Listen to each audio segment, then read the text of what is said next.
Johnny here for Johnny's Car Care and Advice. So today what we're going to be doing is filling in stone chips. I'm going to show you how to order your paint, how to fill in with a syringe in case you order a larger quantity of paint, and also how to fill in with a paint stencil. So that's what we're going to be doing today, and I'll be walking you through that.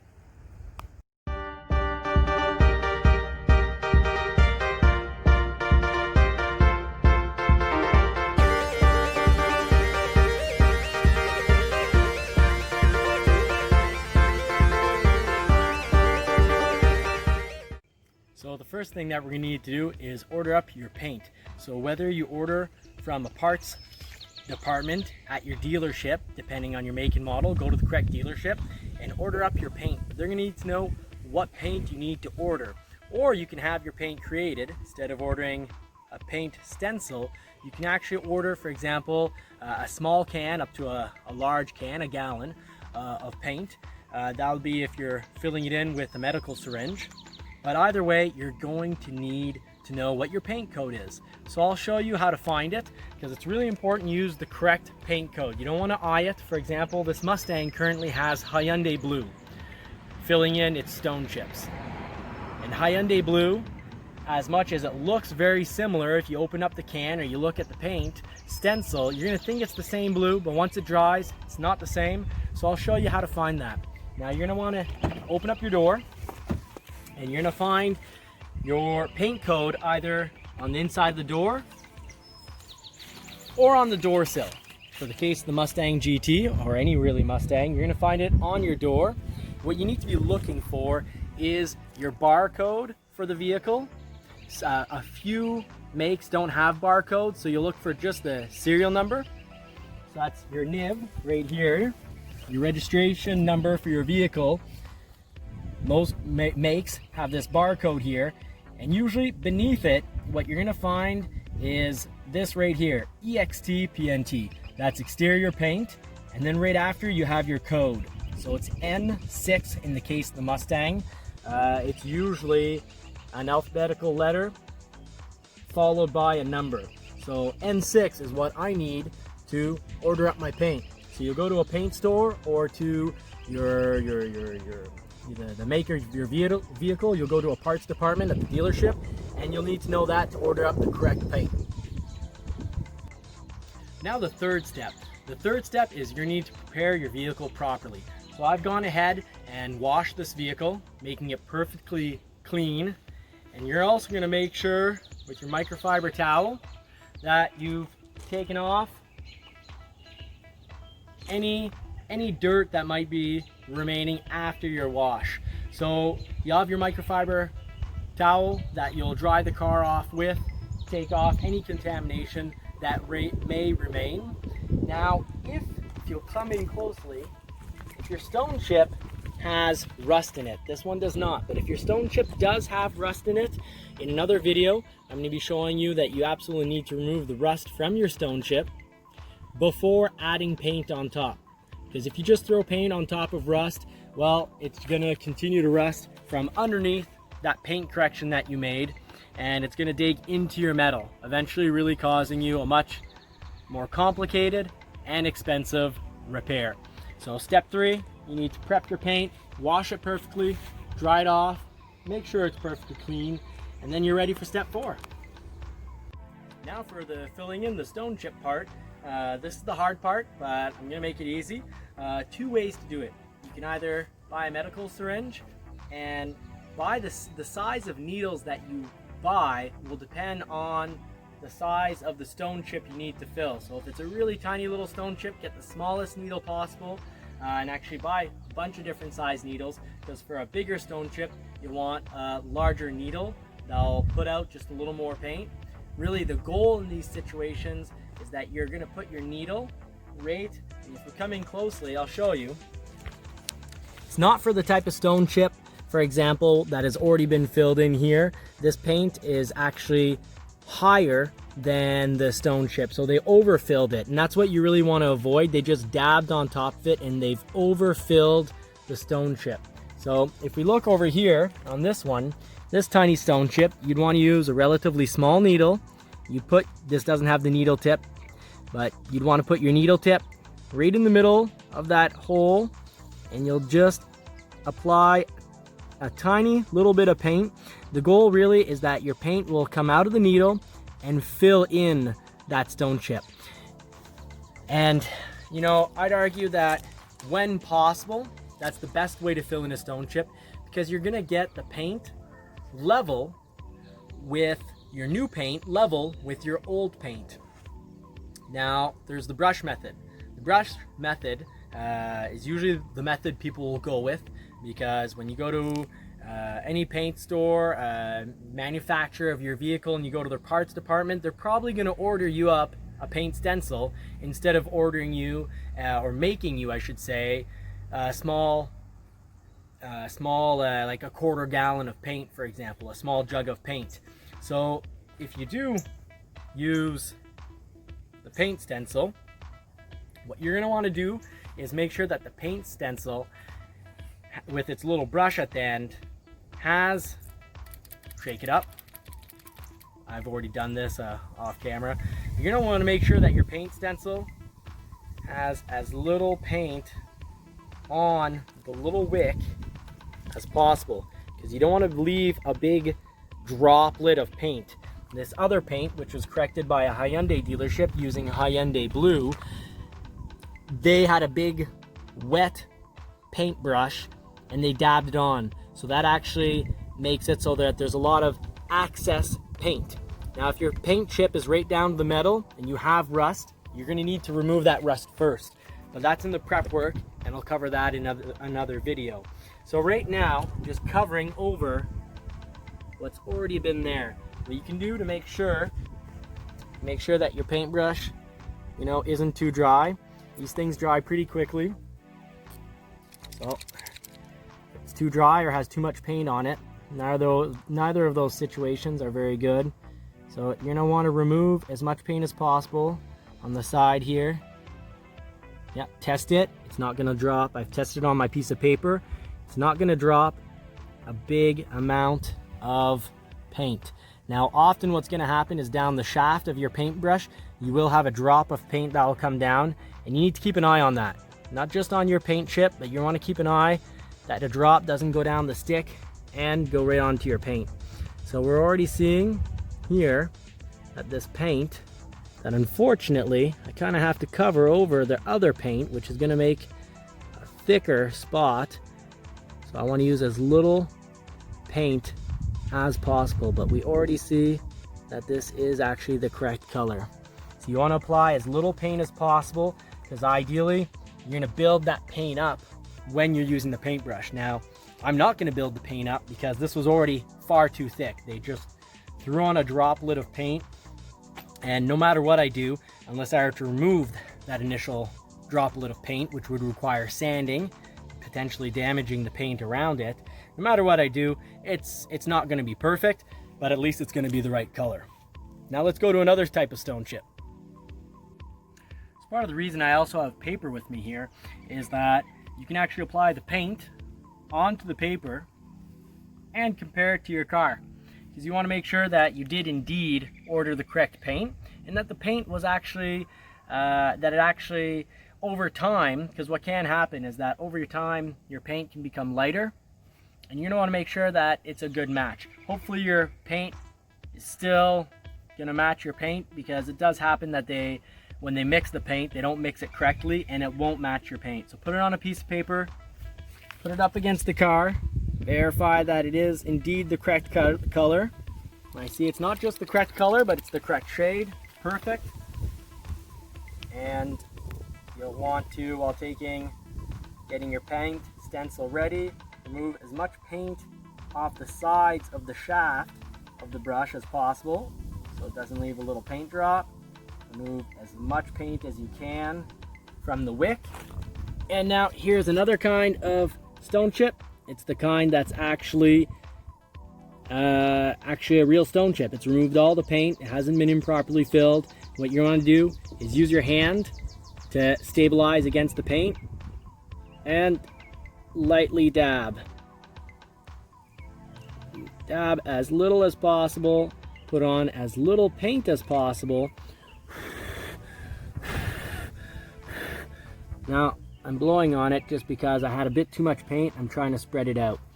So you do that, and after about a minute, your paintbrush will be too dry. For now, I can fill these in by just lightly dabbing. I'm going to let this dry overnight and cover it with clear coat tomorrow. So just very lightly dab with a paintbrush that has as little paint on it as possible. I removed as much of it as possible from the sides of this unit here. I wiped it off on the sides because if you have too much paint, it's gonna make a mess. So you just dab and you put on as little paint as possible, and it's okay because you can always come back after an hour and add another layer, another coat to help fill in those stone chips. Now we're back to this Hyundai paint, which is completely the wrong color, and you just dab and you try to not have the paint clump at all. And if it does clump, that's why you have paper with you. Take your paper and you can always just remove it. And if it makes a mess, you'll also want to have a little paint thinner on you, a little water, and you can clean up any mess that you've made. There we go.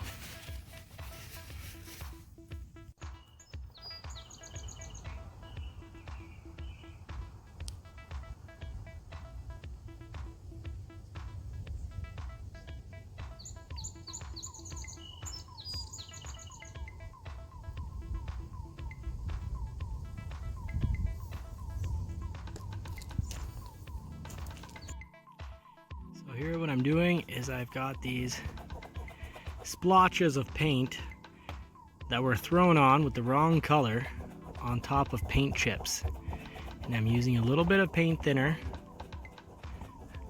on top of this paint that never had clear coat put on top of it, which my clear coat underneath it will protect.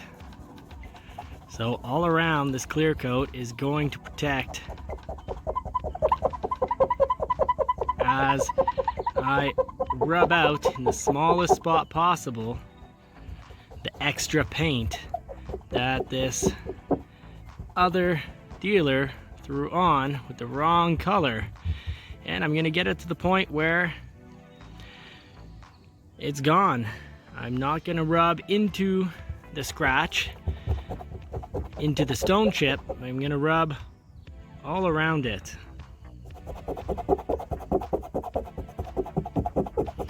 Of course, after, to remove the extra paint thinner all around, I'm going to use water to not leave the paint thinner sitting on top of my clear coat and have it reacting with my clear coat. But for a very short period of time, if I do this real quick, I can correct this really bad stone chip that they filled in. So you see that's already getting better.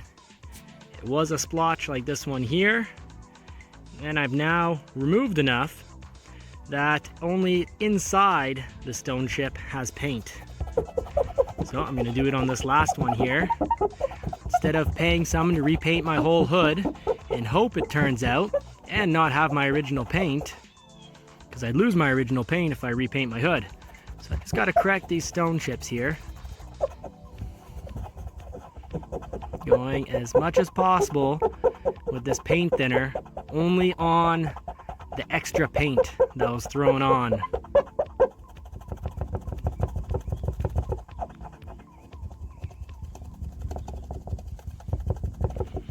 So you see already, that's a whole lot better. No longer a big old splotch of paint. And then after, I'm gonna go back, I'm just gonna fill that in, being really delicate. putting the paintbrush only inside the stone chip.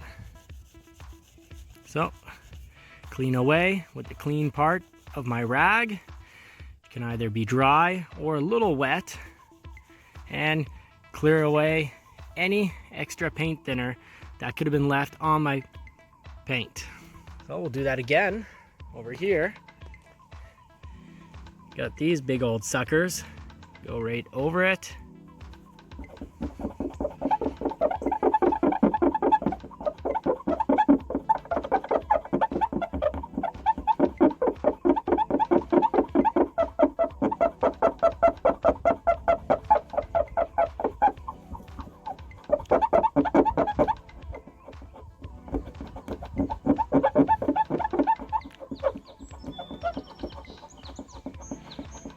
And I'm not trying to rub inside that stone chip. I just want to rub around it and leave the paint that's inside in there. And I'll come back and I'll level it out with the paintbrush. So you already see, that's a lot better. Come back and correct that in just a moment. Again, here you've got some really thick paint laid on. I tried covering over their old paint, but it just doesn't look that great because they really just dropped a drop of paint on, walked away and called it a day. Well, you can't call it a day, looks horrible. So we want to level this back out. It's actually, the paint that's on here, their paint, was put on last summer. So we've got almost a year on this paint and it's still going to come off.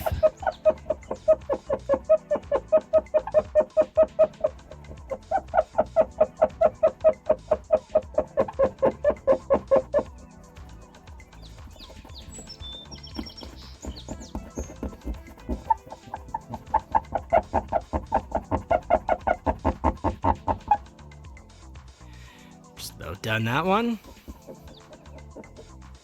Yeah, all done. You can see that's a lot better. Go.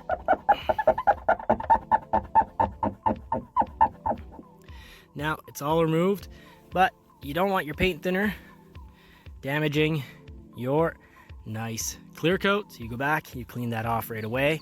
I'm gonna come back with not a wet, but a damp cloth, and make sure that a damp cloth, damp with water, not paint thinner, just clean all around these spots. But already that looks better, and all I really need to do is come back and just give it a little bit of a dab with either fill it in with a syringe or fill it in with the paintbrush. So that's how we do it, and it's gonna look a lot better when we're done. No need to repaint this whole hood for hundreds of dollars, maybe even probably between 500 to 1,000 to repaint the hood. I wouldn't have my original paint.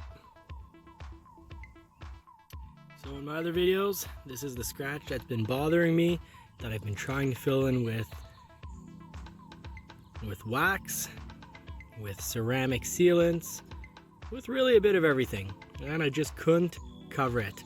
So what I'm gonna do now is, and what I have done already, is I filled it in with the paintbrush. Paintbrush has filled in the crack, and I'm going back with a tiny bit of paint thinner on this rag. I'm removing the excess that the paintbrush put on. I'm just very lightly, after waiting 1 minute, rubbing away the extra paint.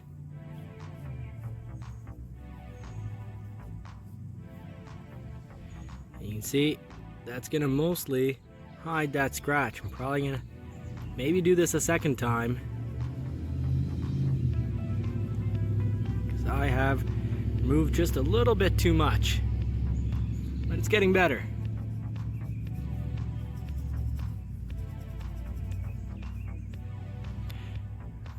It's no longer see it at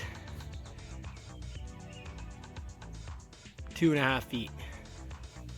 About 24 to 30 inches. That's gone. To really fill in that scratch, I'm just gonna go back and do that a second time. I'm gonna let that dry. Come back in about 20 minutes. Take out the paintbrush. Try to fill that crack again. so it's even and level with the paint, the unscratched paint. Wait a minute, and then remove it with a rag that has a little bit of paint thinner on it. So we also have this end of a paint corrector, paint stencil for cars, that I like a little less because you need to apply pressure to make the paint come out. And if you're trying to fill in a line, it's likely going to leave a big old drop. Now, a way to avoid that is to test it on a piece of cardboard first and get it just a little wet. And then once it's just a little wet, try to fill in. But I don't have any luck with this. And that's why I prefer either the needle method or the paintbrush method, which is on the other end. So this is why we always have a rag with a little paint thinner on it that you can pick that up and correct your mistake. Even if it did dry a little bit on the car, well, you'd have to rub a little harder and it will come out. But that crack now is actually because we put too much paint in it and we lightly rubbed off the crack. That scratch is actually filled. But I still prefer to go with a light hand and the paintbrush. That's all up to what you prefer. So paint thinner, I'm going to remove all the extra around the scratch, hopefully leaving the scratch filled in because I'm rubbing lightly. And in both cases, scratches are pretty much completely filled in. However, so you don't ruin your stencil, your paint stencil, you're gonna have to go back to, you see this tip here is quite filthy. You're gonna want to clean that off with the rag as well. And that's what I'm gonna do now to be able to reuse this at a later date, because, well, stone chips, we never know when they're gonna happen, but we know they're gonna happen.